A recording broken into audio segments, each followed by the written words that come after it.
Actually, my task is very simple because you've heard the details from Dr. Kuma Bwajia already, and I think the details were also provided clearly to everybody about the significant donation of vehicles that were given early in the support. These vehicles were 10 saloon cars and 2 pickups, and they served to publicize the critical role of the laboratory network in the diagnosis of COVID-19 in Ghana. It served as very good motivation for the lab leadership. Indeed, this was the first time that vehicles had been directly handed over to the lab to facilitate the work of diagnosis in support of an outbreak. And this was really a very good step, because this enabled the movement of the lab leadership to take part in meetings and also to move and transport supplies from the central point to the various labs, especially at the regional level. I remember the pride in which the Tamale Public Health Lab had when they drove their vehicle down to pick up their first batch of lab supplies from Noguchi. The other thing that, of course, we have to mention is that the financing of certain consumables as specified by Dr. Bwajia was really a very critical step and intervention by the COVID National Trust Fund.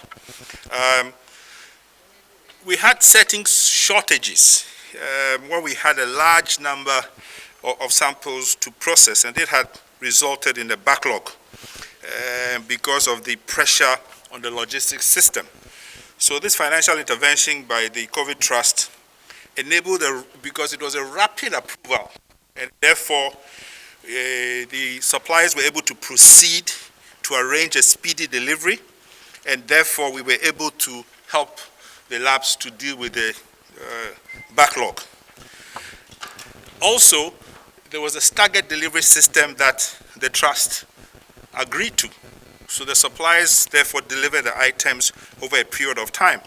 And this has actually sustained testing to date. So we are very grateful for this measure, which has been a very good backup system.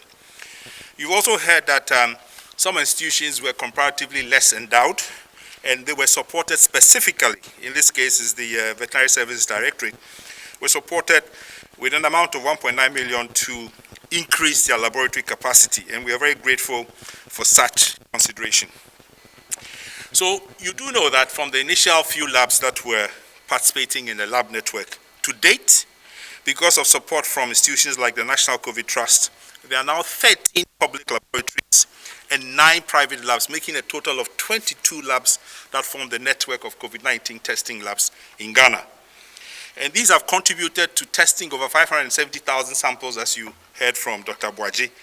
And we anticipate that in the next couple of months, we will be testing close to 250,000 samples and over, especially to support, as you heard, football, the continuous opening, easing, and also the return to schools.